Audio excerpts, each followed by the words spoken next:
Hello and happy Thursday. I'm Kay Ross, writer, producer, but also founder of Owl Echo Entertainment.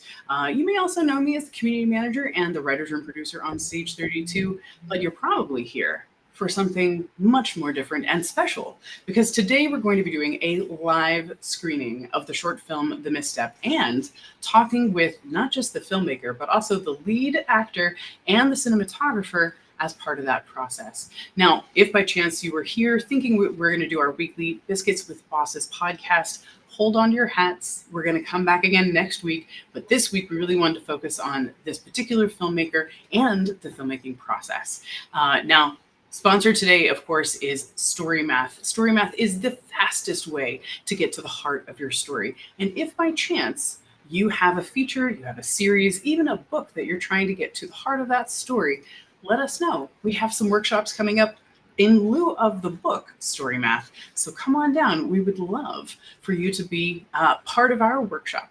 Now, as far as today's event, we're going to be doing a live screening and followed by the Q&A. And if you're joining live by chance, we do want you to participate. That is to say Q&A, right? So we want to hear from you. Let us know in the chat right now. Name, where you're tuning in from around the world, and if you already have some questions for the filmmakers, we'll make sure to put it in queue. Now, with me today is the lead actress, the cinematographer, and the filmmaker. I would love, and of course, my co-host with the most, Matt York. Thanks so much for joining us, Matt. Happy to be here. I just want to go around the room right quick and let everybody introduce themselves. Let us know name, what it is you did on the film, and how did you get attached to the project? Sandra, do you want to start us out? Yes. Hi, Kay. Hi, everyone. Thank you for being here with us. So my name is Sandra. I am the writer and director, and I come from Lisbon, Portugal. And I hope you like to see The Misstep. Richard was the first person I spoke. He's the founder of Filmmaking Lisboa, who helped me and the team to produce and shoot The Misstep. And thank you for Stage 32 for having us. Thank you, Kay. And thank you, Ashley, and all the friends that are here. Thank you so much.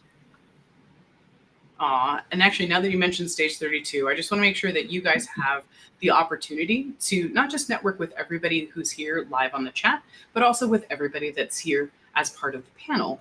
So Matt, if you would drop that link to the Filmmaking Lounge.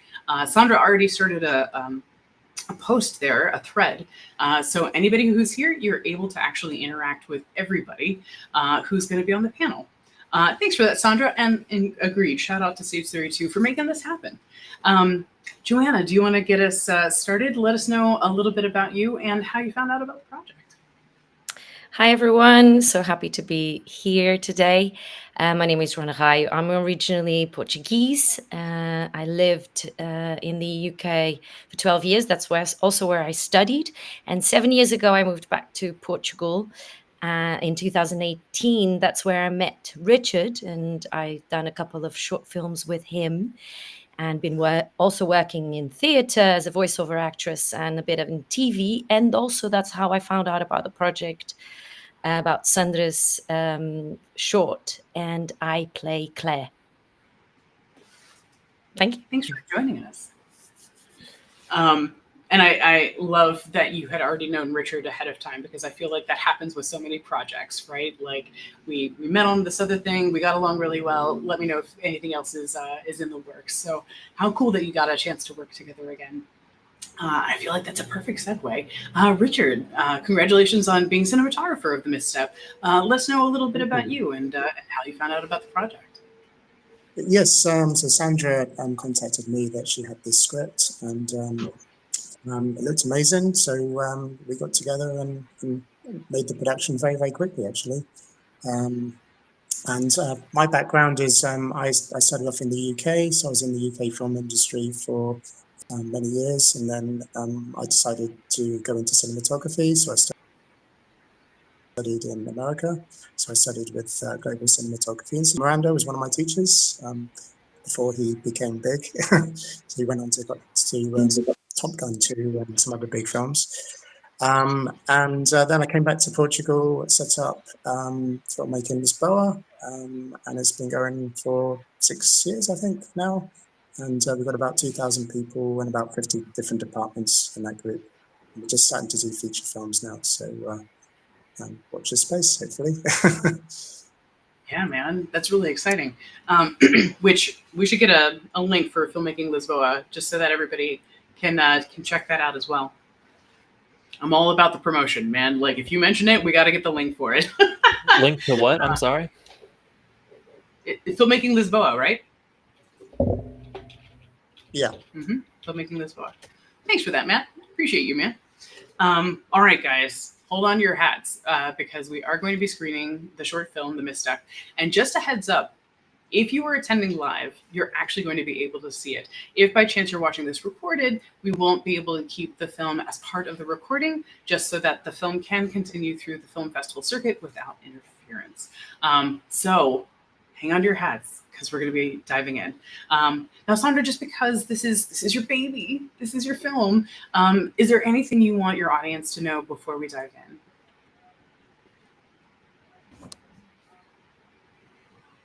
Oh, I think you're muted, my friend.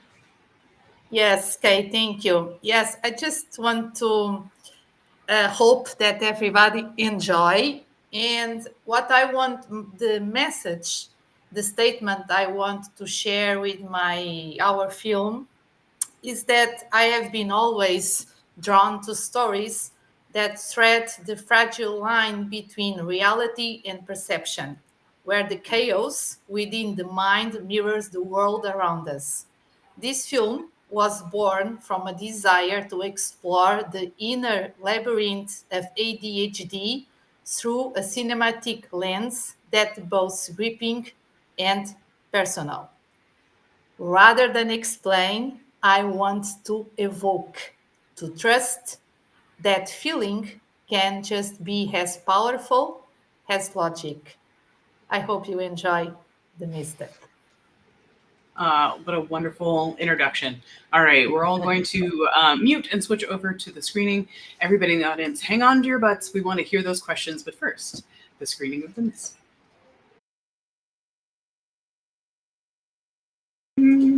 As we all come back with unmuted voices. Oh, congratulations! For That was everybody, amazing. right?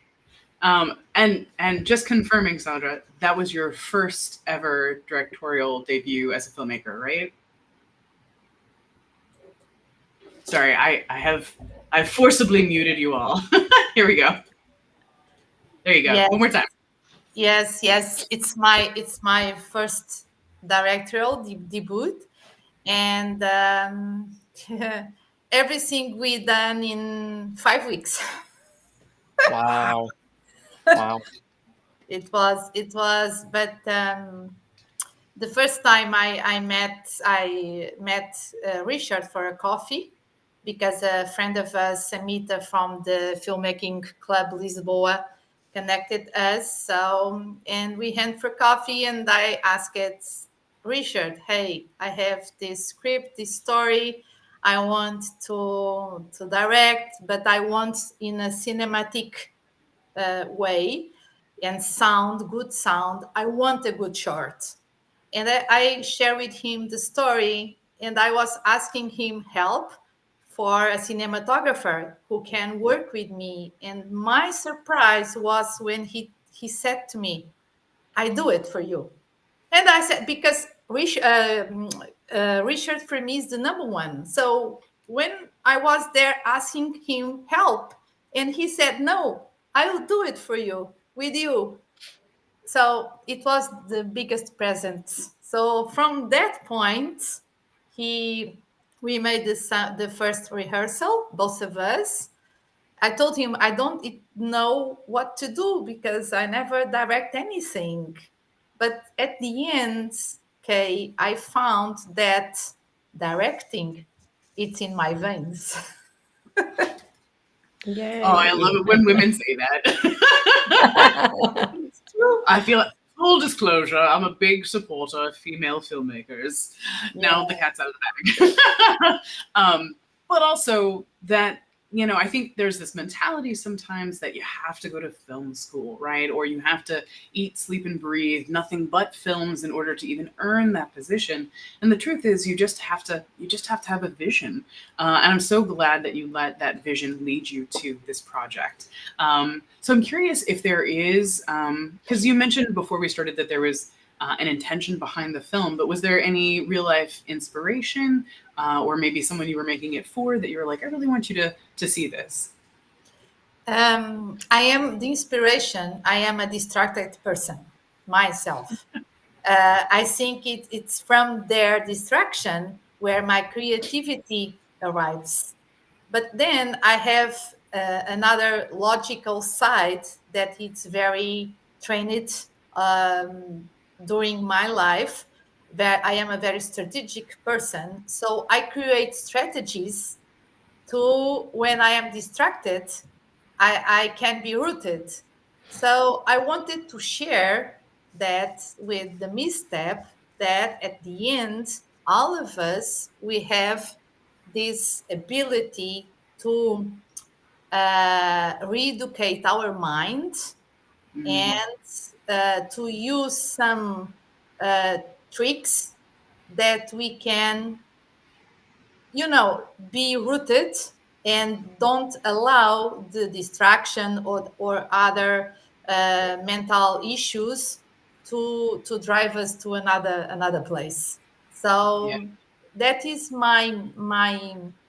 that is the message I want to share with the misstep, is that all of us human beings, we have that ability. We can re-educate our mindset, and the misstep is an example. And also another thing I want to share is in the beginning of the short, when Claire, she arrives at the home, but it isn't her home, and she finds that not again Claire, and then she has free will. She has two options: or I go away because this is not my house, or I stay and I explore. She Mm. had two options, two possible futures, but she had the free will, and she decided to stay. So she decided to stay, and the kidnap happens and everything happens, but it was herself, higher self, who built all of this with her. I love that so much. I do want to shift gears right quick because you mentioned that when you reached out to Richard, you thought, he's the cream of the crop. There's no way he's going to work with me. So I'd love to hear from Richard. When you read this script, when you talked with Sandra, like what really appealed and finally sold you on working on this project. And now that we've had full disclosure from Sandra, like, were there any expected challenges when you also signed on? Well, we're kind of in the process of doing elements of feature films, and Sorry, my friend, you're really, really low. Do you know if there's something covering your microphone? I'll speak There we go. a bit louder. Good. It was a really script, and we decided to do it in one day. It's about 10 pages, the script. Oh, hang on, connection to this. Can you still hear me? Can still hear you. Yeah, okay. And yeah, so it was a 10-page script, and we tried to shoot it in one day, and we managed to do that. Yeah, it all came together really nicely. Sandra's an amazing director, and yeah, we all just worked really well as a team. I think it was really good. Can I just say cheers to I think getting 10 pages dropped. done? Yeah. Say again? I think my connection dropped halfway through that, but I'm sorry about that. Oh, no. Well, because you mentioned that it was only 10 pages, that you were able to do all 10 pages in one day. Yes. And of course, that you were only even able to do that because Sandra was so good as a director. that's high praise from someone who is experienced in the industry for a first-time director. Like, just I'd love to hear Yeah. like a little shout out. Like, what's something that Sandra immediately got that is not normal for first-time directors? Well, she knew what she was doing. She had a good vision, and it was just very well organized, because we had a very small team, and we did good rehearsals and good setup, and as with all films, it's like cooking a meal. Like, you have to do good preparation, and then the actual filmmaking of it is actually, it's the mechanical side of it. All the thinking's already been done. So yeah, we just got on with it, and we managed to do it in the time available, and yeah, but it's a good working. It was more of a practice for doing a feature, because you kind of want. So it was the workflow that we did was a good one. So we'll repeat that again. Right? I hope everybody in the audience is taking notes, because all of that stuff is really good information. Not just the like good practice for a feature, but like, someone write down that, put it on a pillow. Like, like it's like cooking, right? That is such a good analogy. And I will say cheers to the really long takes, because I could tell, right? Even as she was walking into the room, nice long take, right? Even when she was in the back of the vehicle, nice long take. And that takes a certain amount of rehearsal. It certainly takes a lot of trust in your actors. Actually, Joanna, I kind of want to hear from you. Like, what was it like in such a quick turnaround, knowing you were going to have these really long takes?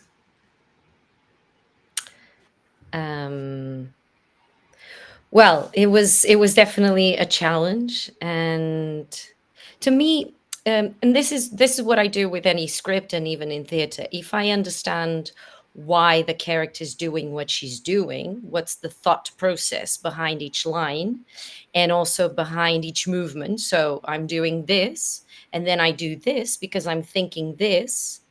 So that's basically how I imagine it happening. So it needs to make sense for me, for the character. And then is just the practice and understanding that's how, in this case, Sandra wanted it and viewed it.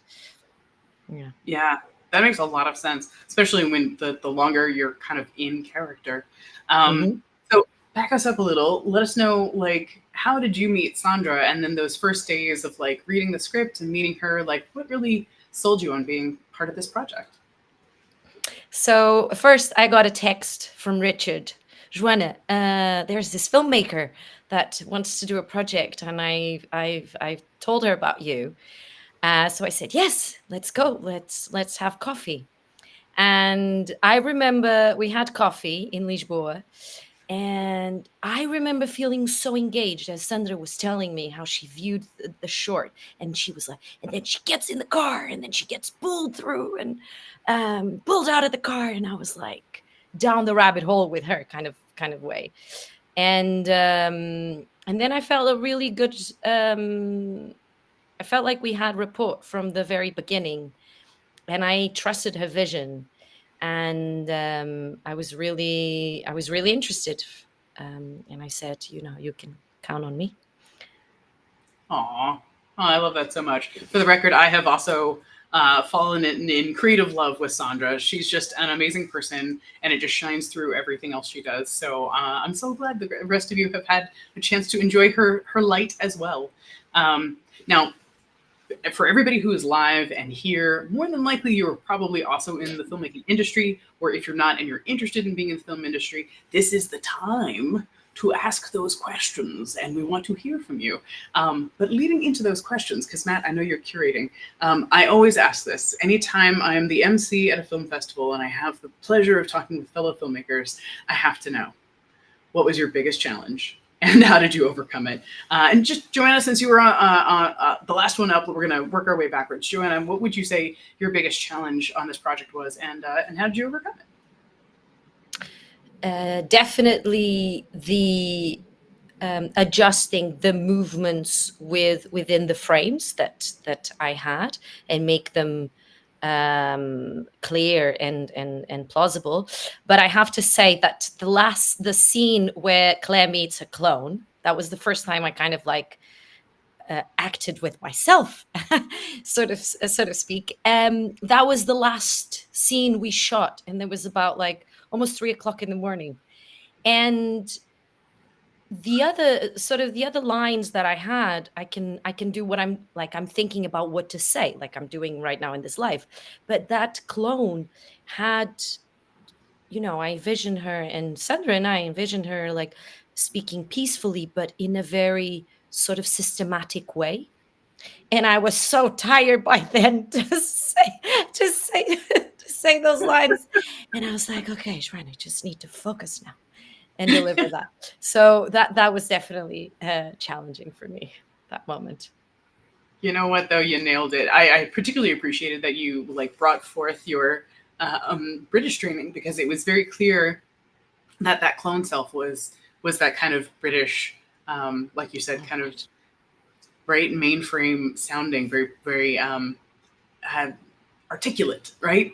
And it really separated one from the other. It was really cool to hear. Cool, thank you. Yeah, man. All right, I'm going to tag Richard in. Biggest challenge, sir, and then what did you do to overcome it? Uh-oh. Are you muted? Okay. Yes, we can hear you now. Yeah, just trying to get through the whole script in one day was quite challenging. But we started around we I think, yeah, it was about 3 o'clock when we finished. That wasn't the intention. We wanted to finish a bit earlier than that, but there was a night shoot in the film, so we had to start at midday basically. But yeah, the biggest challenge I think with any film is the first shot, because you're setting the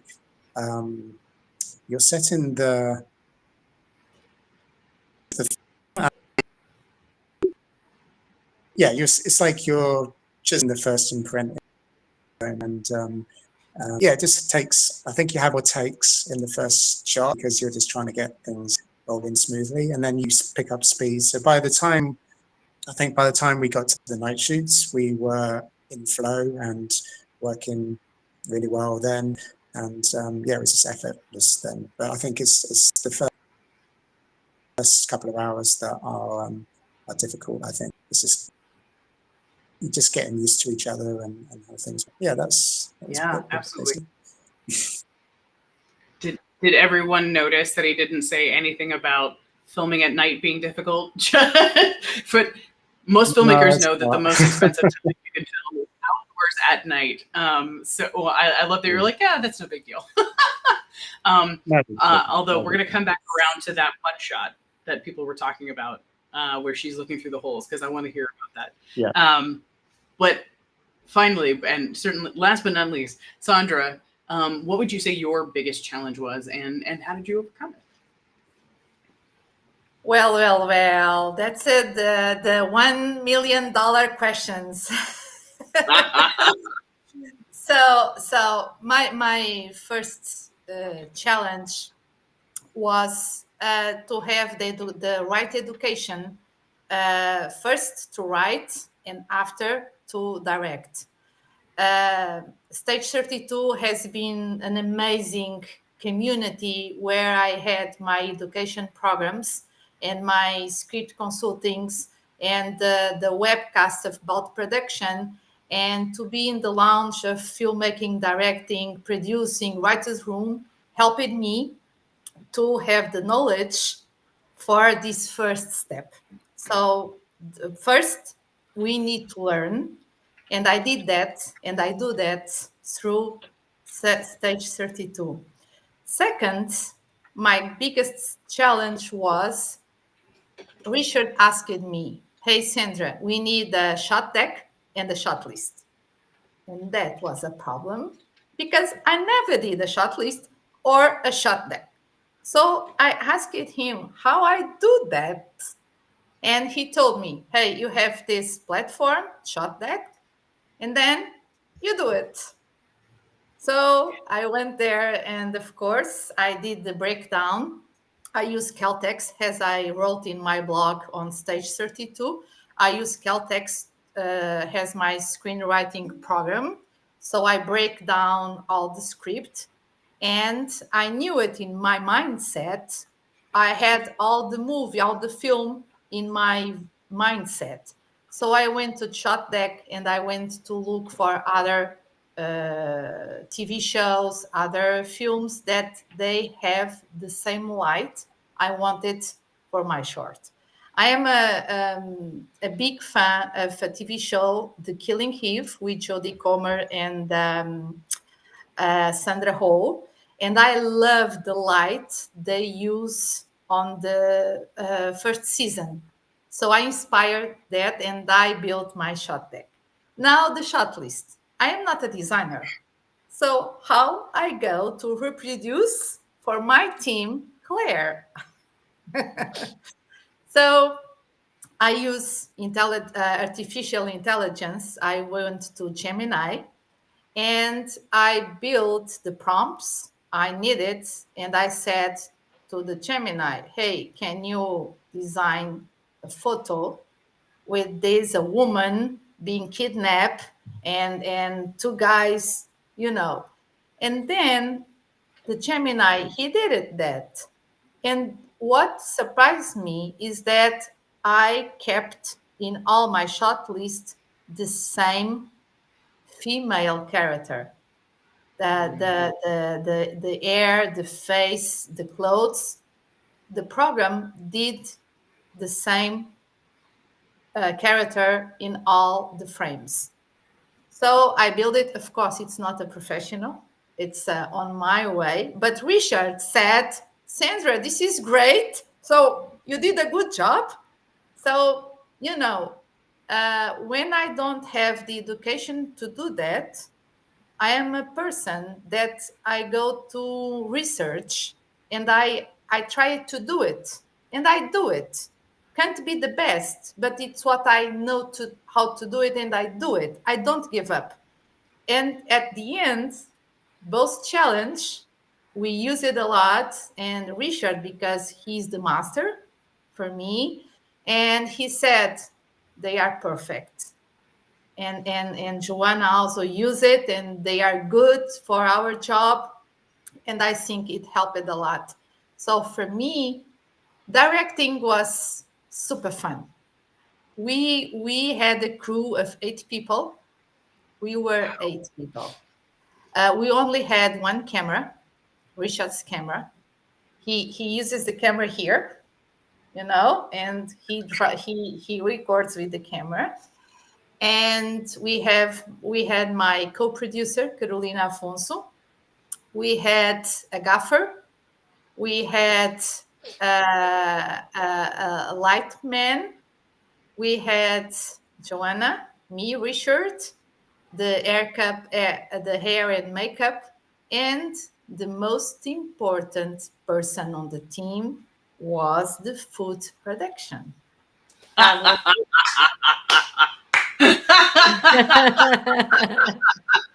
The food was good.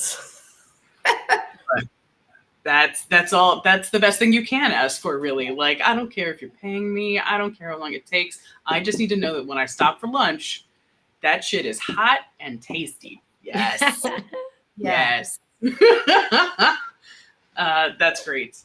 And cheers that I feel like even professionals know this, which is like hire people that are best at their jobs, right? So by bringing in somebody who knew the camera language better than you did, that wasn't necessarily a knock on you, but it gave you that point of reference of like, what can I do to communicate my vision to you? And, cheers that Richard was, so generous to be like, yeah, this is the best way. Explore. Let me know if you have any questions. Like, I just cheers to both sides, right? One, for you for asking and showing up, and 2, for having, someone who's experienced enough in the industry who's willing to work with you, right? And have that back and forth.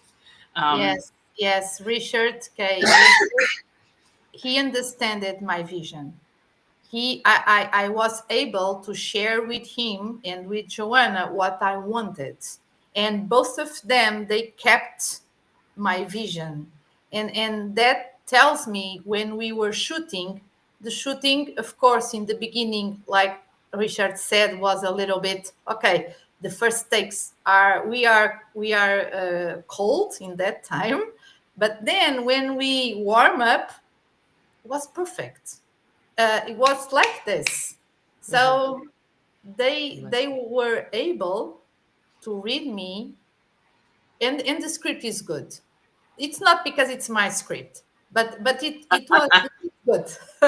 It is good, and easily you see the scenes on the script. So I think I had the best team, and then Yeah. kudos to them. Oh, Uh, thank you, Sandra. Well, and I don't know if you guys have been seeing, but we've gotten so much like love and encouragement from people in the chat. Matt, I know you popped a couple of them up there, but I just wanted to be like, oh, and seeing Rachel, what a great little reminder. Yes, yes. Surround yourself with the excellence of others. Truly, Sandra, I think that is exactly what you did. We've got a few questions if you guys are interested in answering from the audience. Matt, do you want to take the lead on this? Because otherwise I keep seeing things and I just want to pop them up there. Yeah, absolutely. I'm ready whenever y'all are. Go for it. What's our first question? Cool. So our first question comes from Seeing Rachel, who I think is actually Jeff. How long was post-production? Sandra, do you want to take that one? Yes, post-production, we took 2 weeks. Richard did the edition. I supervised the edition. Because we have another professions during the day, so we work at night. So he did the edition, sent it to me. I said, okay, cut here, do that, do that, and then it took us 2 weeks.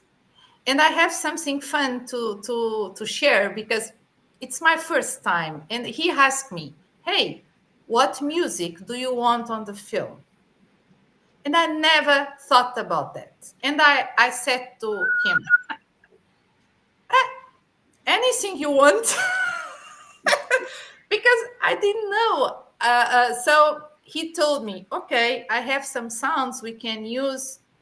But days later, he asked me again. And then I thought, okay, I will research. So I went to the internet, and I found these 2 websites with free music that we can use on films. I didn't know that. So I found the music and the sounds and sent it, share with him. And then we agreed, and he said, that was great. So we worked so well, but he was my teacher at the same time. I'm just going to say on the post-production side, so usually you should leave it for a couple of weeks so you can get fresh eyes on it, but we didn't have time for that because we had to submit it to this festival, and we literally had 2 weeks. So have a rest-in period, and you can review it with fresh eyes, and you make some improvements that way. But yeah, maybe we can do another edit later on. Well, okay. And backing up to that, you said it took 5 weeks total. So was 2 of the 5 weeks post-production? Yes. Wow. Yeah. So 3 All right. weeks. So 3 weeks to pre-production, development, pre-production, shooting 1 day, and then 2 weeks for post-production. We finished the post-production on June 10, and on that same day, we applied to the Female Film Club Festival in London because it was the last day. So I told to Richard, we need to finish this on June 10. It was our last date, and we did it. And 2 days later, the Misstep was selected to be screening, and we won a laurel from the Female Film Club Festival to be screening at the British Film Institute screening rooms in London. So you see, everything. Yeah, it's crazy. I know. You know what, though? I mean, kudos, because it all just lined up for you, right? Like, you had a deadline, you met the deadline, you were rewarded for making that milestone. So, yeah, you made the thing happen, man. That's awesome. Matt, I feel like we've got more questions coming in. What's next, sir? Yeah, we have plenty of them. Were there any improvised lines or action? This comes from Robert Godwin. Joanna, you want to take this one?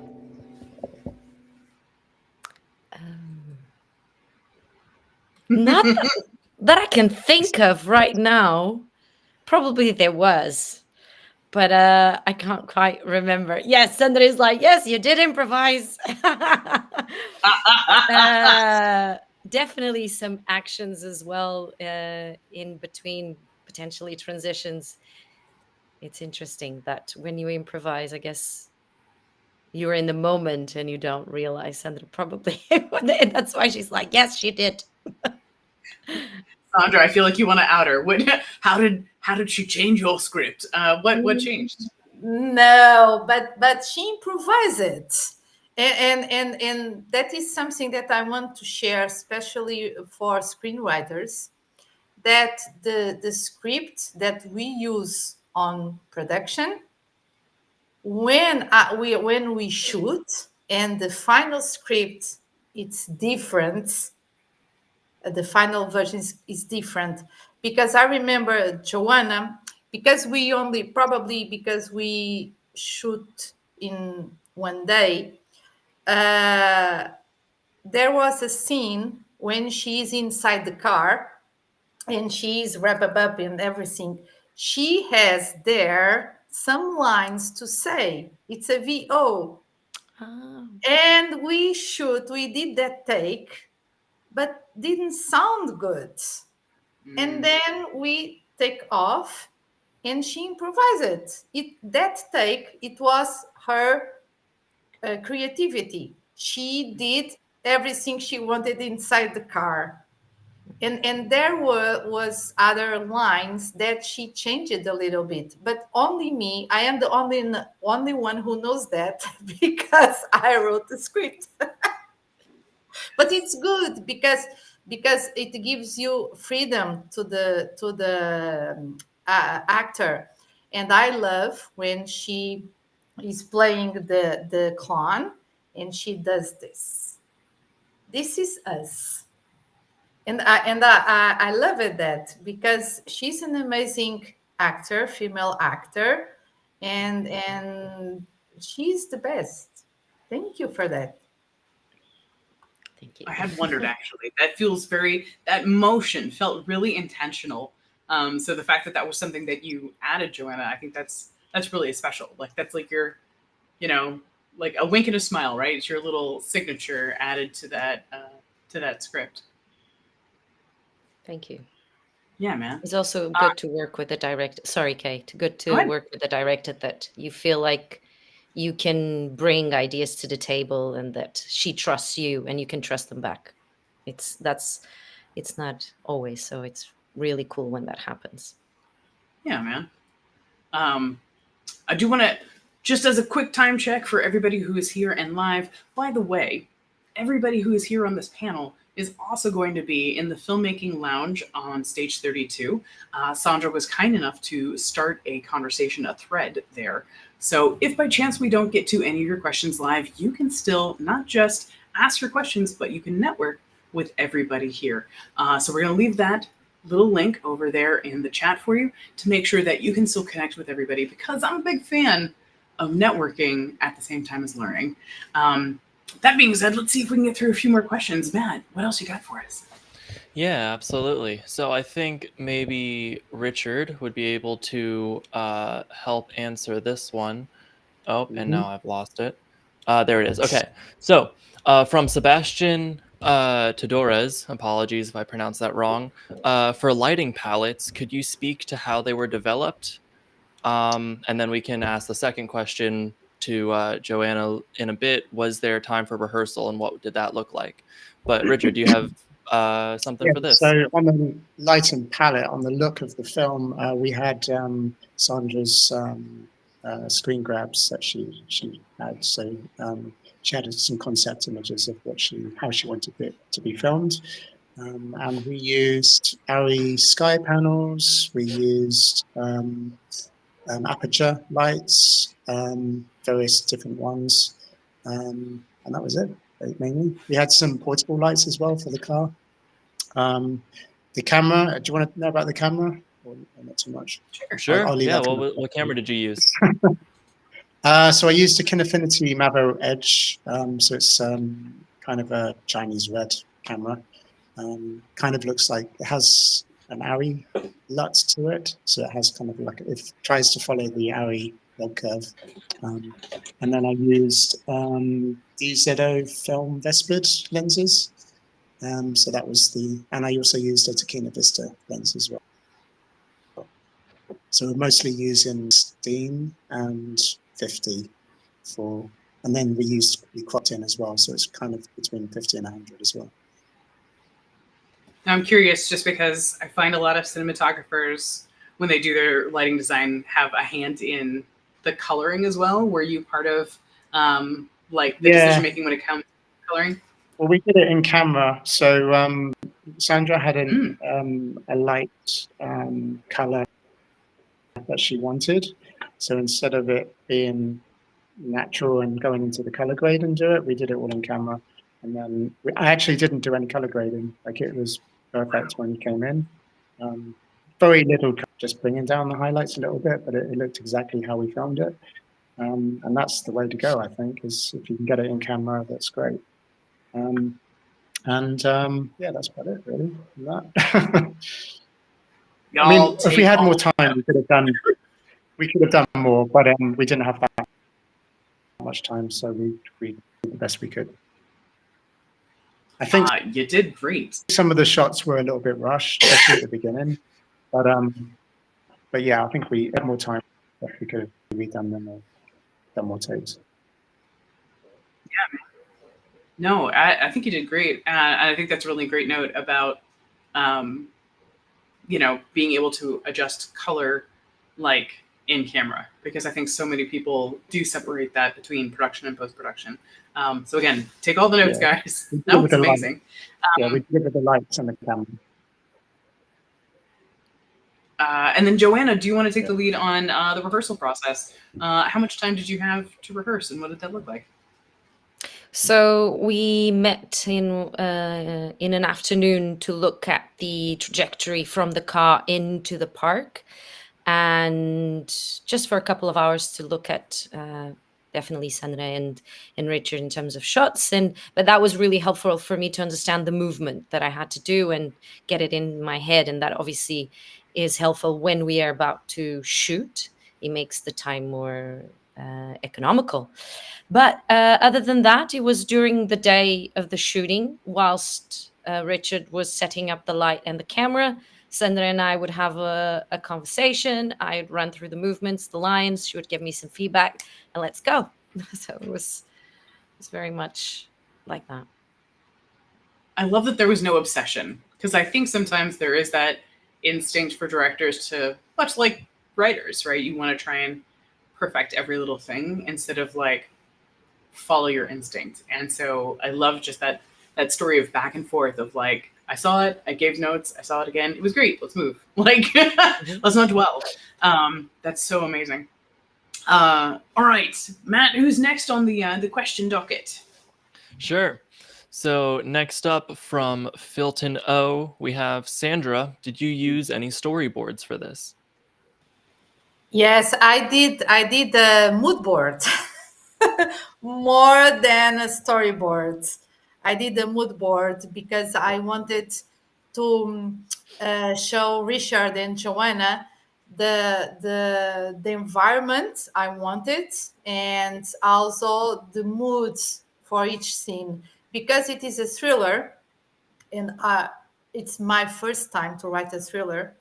So I wanted that the mood board represent that the suspense and the thriller emotions. So I did a mood board and not a storyboard. I'm curious because I feel like sometimes to save time, shot list and storyboard are the nice little pairing that helps to keep everything moving. But like Richard, when you have just the mood board and your shot list, like, do you find that that is enough? Like, does communication have to be greater in order to kind of make up for it? Like, how does that work for you in your workflow? I need to. Sorry, you're super quiet again, sir. If I see the image There in you go. front of me, I can see the colors and the shadows and the highlights in the scene, and we can kind of get an idea of that, and then we just imitate that with the set dressing and the lights that we have, and yeah, dial it into the camera, and Sandra gives the approval if it matches well, and she gives me a green light, and then we start firstly just imitating what she already came up with in the planning stage, and we were just basically going through it very, very quickly and just matching that. Yeah, man. And again, I'm just going to double We down weren't on that really lesson thinking because of, I think yeah, I was just going to say, Go ahead. when you're shooting, you don't really have time to think or to play around. So Yes. we did all that in the preparation. We did some rehearsals and we tested out some things, but it was all done, yeah, mostly on the planning stage. We do all the thinking then, and then you just run through it when you're filming. But yeah, it was done really well, very, very fast, very efficient. Best way to do it, I think. And I love that part of that process for you guys was less about like structuring the material, but rather just, you know, making sure that the material is translating when it needs to translate, right? Like, again, great lesson to filmmakers, which is like, yeah, these are all the check boxes along the way, but what's more important is the message getting across to the correct party? And, you know, so hearing you say like, and then she checked it and it was good, that's all that matters, right? The director got what she wanted, move on, right? Exactly. I love that. I love it. If you guys can spare another like 5-10 minutes, I want to get through some last questions here. And again, just a friendly reminder to everyone who is here on the live. First off, thanks for being here. This is super exciting. And I hope that this is encouraging and inspiring for your own filmmaking journey. But don't forget that you can actually take the time not just to network, but also meet everybody who is on this call by being part of that Filmmaking Lounge post. But yeah, if you guys are available for another 10 minutes, I'd love to get through a few more questions, if that's okay. Yes. Okay. Sure. Go for it. Matt, all right. If we have a top 3 of the remaining questions, hit us. Absolutely. Okay. I think this is a great place to kind of start the end. What is next for the Misstep? Oh, Leo. My Leo. So now the Misstep, we are applying to some film festivals. I am selecting with Carolina the A-list festivals and after the B-list festivals. The Misstep is a thriller, has a proof of concept. So we want to do a feature. That is our goal. So because it's a proof of concept, and we are selecting the festivals that can help us to create that buzz, to find the funding with producers to go to the next step. But for that, we need to apply for awards, to be on the festivals, to participate on the labs they have. So it's lots of work now, but I see in a window, I believe in 1 year, we are able, probably, who knows, to begin to develop the feature. Who knows? That's awesome. That's awesome. I'm really excited to see what the future holds for the Misstep, and I hope to see it at more festivals in the future. Joanna, we got one for you here, second to last one. How did you prepare for this role, or what did you do to help get you in the mindset for this role? So first I looked into, well, first of all, I always look at the scripts and find out what it's being said, or what it tells me about the character in terms of like actions or the backgrounds of each scene. Looked at types of ADHD, and also spoke a lot to Sandra, and I started to create a background story for the character, but also checked in how she viewed her and tried to justify her background or job or environment within her ADHD condition. Then, in terms of the moments that the more intense moments where Claire is feeling desperate and helpless, it was very much a moment to a bit of method acting in terms of using experiences that are familiar for Joanna to feel desperate and helpless, and try to bring those memories, those experiences to the scene. And considering this is a cinema and there's a small sometimes preparation for that moment, and we have to keep repeating potentially for each take, I use also a lot of breathing techniques to get me into that sort of mode and sort of emotion and mindset. That's great. That's awesome. I always love seeing when actors are able to like have a more method approach and really step into the mindset of like what would, if this was a real person, which in the case of like ADHD, it is very real for a lot of people. Seeing like, well, how does someone with ADHD react to this, or how does someone with ADHD like approach situations? So that's just really cool to hear. Okay, and I think we have one last question here. Can be for Sandra, or really what anyone wants to answer this. But what do you hope viewers get out of the Misstep? I think this will be a good one to end on. Yeah, I think each one of us, we can reply. So I hope you viewers first, I want to surprise them because in this short, there is a surprise, because I think no one is expecting that Claire will be kidnapped. So first, I want to build that tension and suspense on viewers.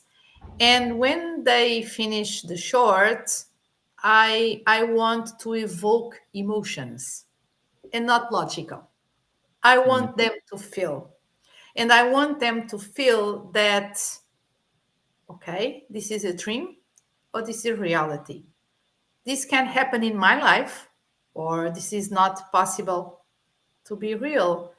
So, my final message to the viewers, I want them also to stay with the message that I shared in the beginning, that all of us, we have the ability to re-educate our mindset and help us to heal our mental health or other issues that we have.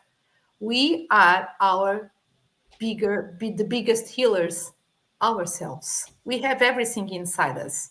So this short is to share that, like Claire and her clan, she got healed. So what about you? That's great. That's great. Joanna or Richard, do you guys have what do you guys hope viewers get out of the Misstep? Joanna, do you want to start? Yeah, Thank you, ladies. Well, after Sandra said everything, I feel, and what I can add is when I first read the script, and as I was also reflecting after the experience, one of the things that most intrigued me was, what if in the future there was a construct of reality where we could practice our missteps? And that's quite interesting and quite it sparks my curiosity, and it leads also to what Sandra was saying, is that ultimately it's all within us, within our mind and ourselves to navigate through life. But what if we could have alternative realities to practice that? That's really cool. That would be amazing if we could if we had that ability to like practice Right? situations beforehand, or kind of think like, oh man, what would this actually like look like? I feel like that'd just be so helpful for so many things. We have met. We have. Yeah. Now we must wait for the future to Yeah, see everything, the old exactly. truth. And last but not least, Richard, what do you hope viewers get out of seeing The Misstep? Well, I'm the production side, so I'd hope you feel inspired to make your own film and either a short or go for a feature. As a group, we're trying to go for features now. We've got some fantastic writers together, and just involve in the community where you're at. Just work with other people and get some films made and get it out there. That's amazing. That's exactly the advice I feel like young filmmakers need to hear. Is just do it. Just get out there and make the film. Like, even if it's just on your iPhone, like just film something. I feel like that's a That's mic great. drop moment. Yeah. just do the thing, man. Thank you, Matt. I appreciate that taking over while I had some technical difficulties. Oh, it's all good.